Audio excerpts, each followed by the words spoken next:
Hey everybody, High Lord Tamerlane with his usual obscurities and miniatures. Today we're going to take a look at what I've been up to this week in terms of painting. Believe it or not, I actually finished my Exalted Sorcerers. They've been sitting on my painting table for I don't know how many months now, but believe it or not, they are finally done. Happy about getting them finished up. This guy on the disc was probably the biggest pain, just in terms of all the things going on with him. But they are finished. I am happy about that. They're not the greatest paint job, but they should survive. Sadly, though, I don't own any more Tzeentch models. These guys are the only Tzeentchian stuff I have these days. All the other models were sold off a few weeks ago. I don't know what's going on there. He looked all nice and complete when he was first painted, and then when I sprayed him with the sealer, that showed up. So that's going to need some touch-up. What else have we got done this week? Well, we got our nice big deep cuts shambling mound, or whatever these piles of vegetation are called. Not the most exciting of paint jobs, but he's finished too. Add him to the pile.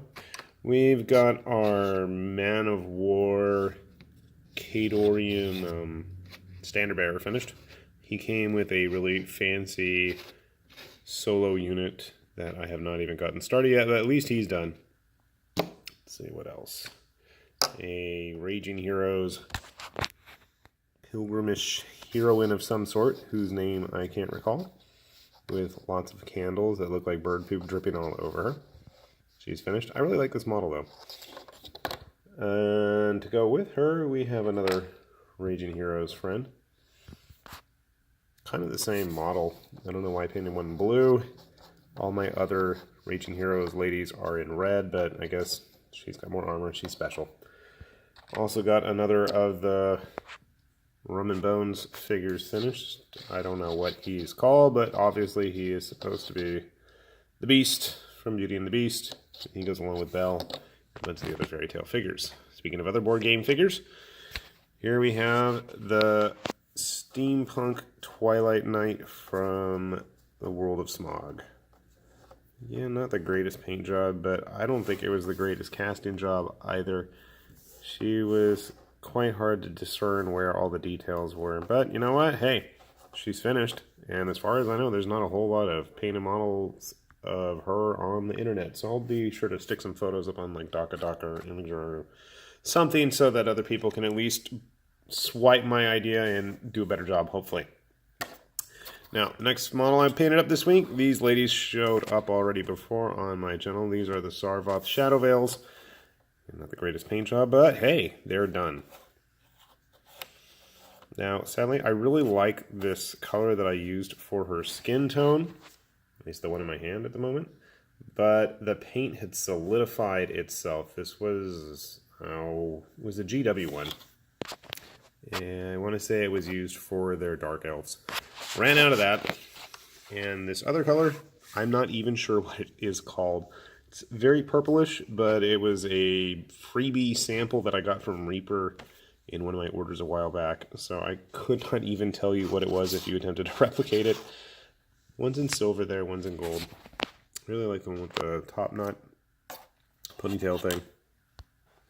A lot more dynamic. Reminds me of some of the other Guiton designed characters. After that, I know these guys have shown up here before as well. These are the Malifaux Monster Hunters. Now, this guy was the unexpected model that was originally included in the package, but it was nowhere displayed on the artwork anywhere. I'm happy with how he turned out, but I don't like his pose. Really not a fan of it. And the flared jeans with the cuts in the sides don't really do a whole lot for me. This guy, the one that's featured, at least was featured on the box art, I don't know if he's going to be in the future, because as I said, you know, obviously the box that I had for them showed 2 models, but there's actually 3. This guy was not in it. He was the one I really liked. I'm probably going to use him in a Shadows of Brimstone game, because hey, why not? He's got the look of a monster hunter, and obviously that's what he is, and he's just bedecked with all kinds of gear there. First I thought he had a flask of sipping wine, but no, it turns out it was a Molotov cocktail. And then we have the female member of the group. I'm not happy with her face, but I can always go back and fix it up. Of course, I'm not really happy with the skin tones either, but hey, you know what? She's painted. She's done. Can't complain there. Let's see what else we got finished this week. We have the Gambler class from Shadows of Brimstone. This was a horrid model. It was a mushy figure with mushy details, and I really was not happy with him. But, you know what? He'll fit in at least with all my other mushy detailed Shadows of Brimstone figures, so can't complain there. I'll slide you off in the way. The nice thing about those Shadows of Brimstone figures is they do fit in mighty well with Malifaux figures. If you've never tried using Malifaux stuff with Shadows of Brimstone, I heartily recommend it. I can do that because they're plastic. Speaking of plastic, we got some deep cut dwarves. I want to say they're paladins. They look like paladins because they're decked out in armor. I tried painting runes on this guy and they just looked horrible, so they got covered up and just replaced with poorly painted cloaks. They're okay though. I really like the designs of the deep cut stuff, but for whatever reason, every time I buy one and I open them up, the actual priming that they do on the figures leaves a lot to be desired. This guy was really cool. Don't know what's up with him. I tried to fill in his hammerhead here with like the inks, but it just didn't want to show up. It looked a lot better before I sealed it, but I don't know. I should probably go back over that. I want to have the energy look to it. There's something magical. And then yet another dwarf. I don't know why, but it looked like he was wearing a t-shirt, so he tried to put a logo on it. Reminds me of like Jeff Daniels or something with the big bushy eyebrows. I want to say they were molded on too.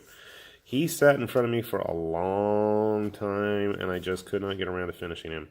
But he's done now. That's the important thing. And then last but not least, this week we got, for whatever reason, I decided to grab another Wrath of Kings figure since I was painting up the Sarvoth Shadowvale ladies. And this is Lineman Boris from the Technus faction. And he has all the requirements that I need. He's got way too many weapons. He's got a cool backpack. He's got just a lot going on with him. Not the nicest of sculpting quality. He was very smooth and there weren't a lot of textures to him, so that made it kind of difficult, but I said screw it and just finished him up. How he stacks up with my other Wrath of Kings models for this week. So I got a lot painted, but then again, I don't have to worry about going into work right now, so that gives me a lot of free time. Hopefully, as the weeks progress of this coming year, we'll be able to get a lot more done as well. So, that's what I've been up to. Quite a bit when you take a look at it overall. And hopefully it's been somewhat illuminating and encouraging to the rest of you to get off your butts and start painting your stuff. Because who wants to live forever, right? That's been High Lord Tamerlane with Obscurities of Miniatures saying, see you later and get those brushes wet.